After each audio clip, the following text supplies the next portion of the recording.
Let's begin by getting you the latest on the celebrations of Pongal in Tamil Nadu. What is tradition is the Jallikattu sport. The bull taming sport happens during this season every time.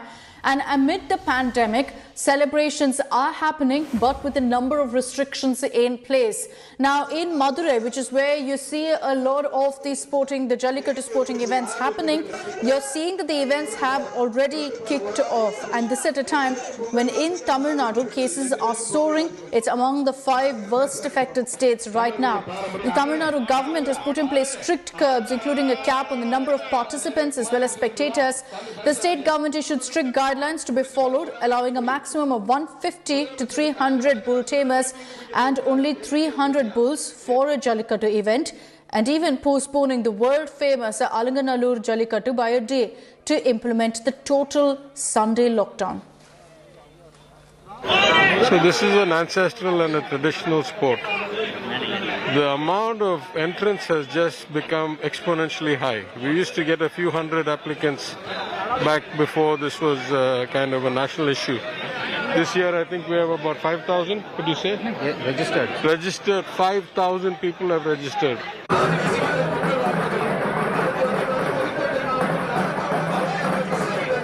The Pongal festivities have kicked off in Tamil Nadu with the world-famous Jallikattu sport. Participants gathered in large numbers in Pudukkottai, trying to latch onto the bulls and hold on as long as possible. The bulls reared for this annual sport give it their all, kicking with all their might to stop participants from getting near them. This is a Pongal treat for the people of Tamil Nadu, and the Mattu Pongal festivities will continue for the next few days in different parts of the state. The Omicron crisis, however, has thrown a shadow on the celebrations. Jallikattu is a huge crowd puller, an integral part of Mattu Pongal celebrations in Tamil Nadu. But this year, there are restrictions on the number of people who can attend the event. Considering that in such a rugged sport, it's impossible to mandate masks. The government has said that a COVID vaccination certificate or a negative COVID report is a must to participate and to watch the spectacle. No more than 150 spectators are allowed and only 50% occupancy is allowed at the venue, which is why in many events, the stands which will be filled with people now wear a deserted look. ஒரு ஜல்லிக்கட்டிலே 300 வீரர்களுக்கு மேற்படாமல் மாடுபிடி வீரர்கள் கலந்து கொள்ள வேண்டும் என்றும் பார்வையாளர்களாக 150 பேரும் அந்த ஜல்லிக்கட்டிலே கலந்து கொள்ள வேண்டும் என்றும் பொதுமக்கள் உள்ளூர் பொதுமக்களை பொறுத்தளவில் அவர்கள் பார்வையாளர்களாக மட்டும் அதிலே கலந்து கொள்ள முடியும். The main Jallikattu event is held in Alanganallur in Madurai, and organizers had to push the event by a day due to the full-fledged lockdown in the state on Sunday.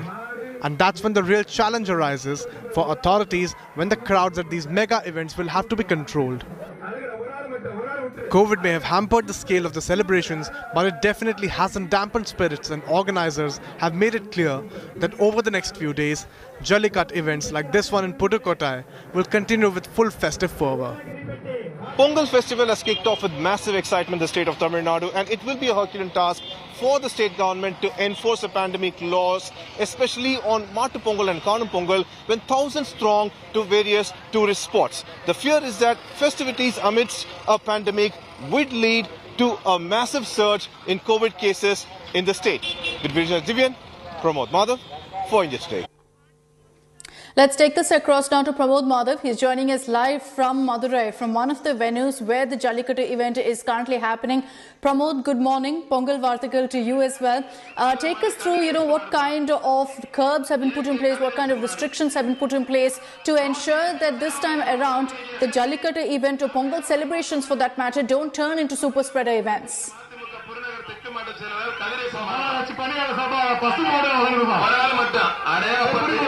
Akshita, this is the first Jallikattu, the most important one for the Puram. You could see the crowd is being controlled as we speak, and on the other side, there is the actual Vadi Vasal where the event around 7:30 in the morning.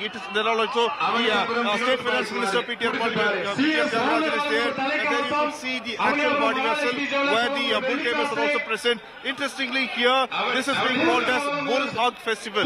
Here in Tharumudal, and the event has started. For now, we've been informed that 300 bull tamers are here, and nearly 700 bulls have been registered. And the state government is claiming that they are making sure that during the pandemic, everybody wears a mask, maintains social distancing, and at the same time, everyone is RT-PCR tested negative, and only then they are allowed. This is one of the first important events of Jallikattu in Tamil Nadu, called as Avaniyapuram. Then tomorrow we have Palamadu and Alanganallur, the most famous one, which was supposed to be conducted on 16th of January, has been postponed by 1 day because of the total lockdown that has been imposed in the state. So that is the Vadi Vasal where you could see the bulls will come out. And the thing is that the state government is claiming that all measures have been taken to make sure that the pandemic rules are followed. Still, night curfew prevails in the state from 10 p.m. to 5 a.m. and here the event has started.